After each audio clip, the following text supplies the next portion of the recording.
जय हिंद दोस्तों, स्वागत है एक बार फिर से आपका अपने यूट्यूब चैनल पेरेंट्स ड्रीम में। साथियों, आज हम देखेंगे जी के जीएस के बड़ी ही महत्वपूर्ण प्रश्नों को, तो बने रहिएगा वीडियो के अंत तक। साथियों, आपका पहला क्वेश्चन है कि लीलावती पुस्तक किससे संबंधित है। तो लीलावती पुस्तक जो है आपका गणित से संबंधित है। किससे? मैथ से, यानी गणित से। देखेंगे अगला प्रश्न कि पहाड़ी काटकर एलोरा के विश्वविख्यात कैलाश मंदिर का निर्माण किसने कराया था। जो पहाड़ी काटकर एलोरा के विश्व विख्यात कैलाश मंदिर है, पूछा गया कि इसका निर्माण किसने कराया था। तो साथियों, राष्ट्रकूट ने। किसने? राष्ट्रकूट ने। चीनी यात्री हैनसांग किसके शासनकाल में भारत आया था। तो साथियों, हर्षवर्धन के शासनकाल में हैनसांग चीनी यात्री था जो हमारे भारत में आया था। बनारस हिंदू विश्वविद्यालय यानी BHU बनारस हिंदू विश्वविद्यालय के संस्थापक कौन थे। तो साथियों, मदन मोहन मालवीय। मदन मोहन मालवीय जी BHU के संस्थापक थे। स्वतंत्र भारत के प्रथम गवर्नर जनरल कौन थे। तो साथियों, आपका उत्तर है लॉर्ड माउंटबेटन। लेकिन साथियों, यहीं से एक प्रश्न और बनता है। मान लीजिए इसमें था कि स्वतंत्र भारत के प्रथम गवर्नर जनरल तो लॉर्ड माउंटबेटन, लेकिन अगर आप पूछे कि स्वतंत्र भारत के प्रथम भारतीय गवर्नर जनरल तो C राजगोपालाचारी। कौन साथियों? C राजगोपालाचारी। इसको याद रखिएगा। देखते हैं अगला प्रश्न कि किस मुस्लिम शासक के सिक्कों पर देवी लक्ष्मी की आकृति बनी हुई थी। तो साथियों, मोहम्मद गौरी के। कालाशोक की राजधानी कहाँ है। तो साथियों कालाशोक की राजधानी कहाँ थी। तो पाटलिपुत्र। गायत्री मंत्र की रचना किसने की थी। तो साथियों, विश्वामित्र जी ने। विश्वामित्र जी ने गायत्री मंत्र की रचना की थी। इसको याद रखिएगा। देखेंगे अगला प्रश्न कि लंदन में इंडिया हाउस की स्थापना किसने की। तो श्याम जी कृष्ण वर्मा ने लंदन में इंडिया हाउस की स्थापना की। किस गुप्तकालीन शासक को कविराज कहा गया। तो साथियों, समुद्रगुप्त जी को गुप्तकालीन शासक कविराज कहा गया। अकबर इतिहासकारों में किसने अकबर को इस्लाम का शत्रु कहा। तो साथियों, बदायूनी ने।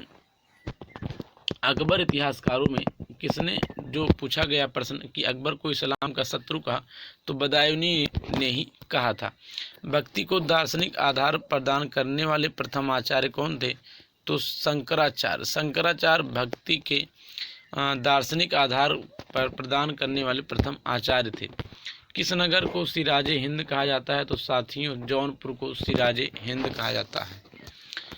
चालुक्य वंश का सर्वाधिक प्रसिद्ध शासक कौन था। तो साथियों, पुलकेशिन II चालुक्य वंश का सर्वाधिक प्रसिद्ध शासक था। मोहम्मद गौरी ने 1192 में तराइन के द्वितीय युद्ध में किस शासक को पराजित किया। तो साथियों, पृथ्वीराज चौहान को मोहम्मद गौरी ने 1192 में तराइन के द्वितीय युद्ध में पराजित किया था। भारतीयों के महान रेशम मार्ग सिल्क रूट किसने आरंभ किए। तो साथियों, कनिष्क ने भारतीयों के महान रेशम मार्ग सिल्क रूट आरंभ किया। गुलरुखी के नाम से कौन जाना जाता था। तो साथियों, सिकंदर लोदी को गुलरुखी के नाम से भी जाना जाता था।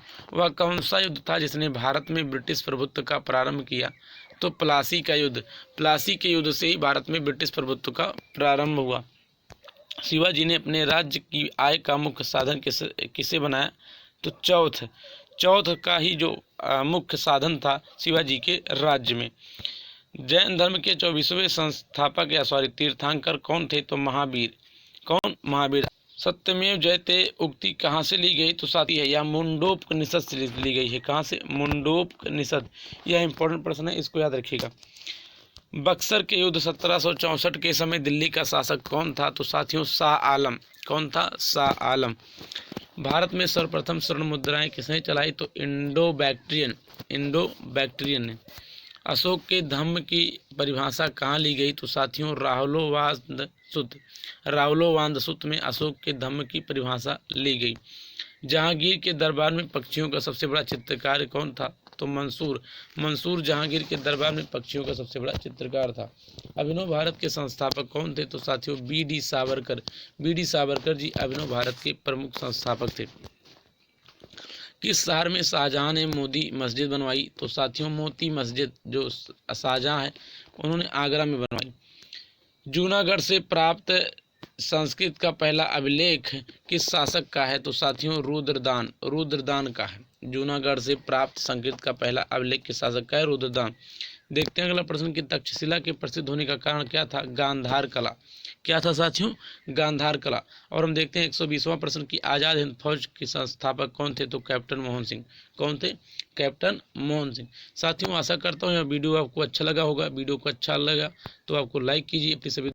इसी तरह मिलेंगे आपसे नेक्स्ट वीडियो में, तब तक के लिए जय हिंद, वंदे मातरम।